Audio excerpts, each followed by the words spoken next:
సింహం మరియు తెలివైన కుందేలు. ఒకప్పుడు ఒక అడవిలో క్రూరమైన సింహం జీవించింది.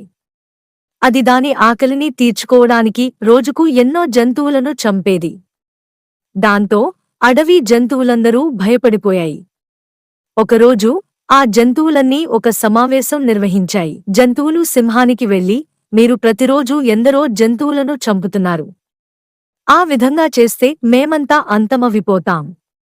కాబట్టి మేము ప్రతిరోజూ మీకు ఒక జంతువును పంపిస్తాము. దయచేసి మిగతా జంతువులను చంపకండి అని వేడుకున్నాయి. కుందేలు బుద్ధిగా చెప్పింది, గౌరవనీయమైన రాజా, నిజానికి మేము మీకు 2 జంతువులను పంపాము. కాని మార్గం మధ్యలో మరో సింహం అడ్డుకుంది. అది చెప్పింది ఈ అడవి తనది అని. మేము దానితో పోరాడి వచ్చాము. అందుకే ఆలస్యం అయింది. దీని విన్న సింహం మండిపడింది, మరొక సింహమా? అది ఎక్కడ ఉంది? నన్ను దానివద్దకు తీసుకెళ్ళు. కుందేలు సంతోషంగా ఆ సింహాన్ని ఒక గదిలో ఉన్న నీటి బావిలోకి తీసుకెళ్ళింది.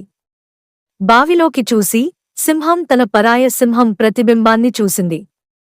అది వెంటనే అరిచింది, నువ్వేనా ఈ అడవి రాజు అనేది? బావి నుండి ప్రతిధ్వని వచ్చింది. కోపంతో సింహం దానితో పోరాడటానికి బావిలోకి దూకింది. కాని అది నీటిలో పడి మరణించింది. అలా తెలివైన కుందేలు జంతువులన్నింటినీ సింహం నుండి రక్షించింది. నీతి, బలం కంటే తెలివి మిన్నది.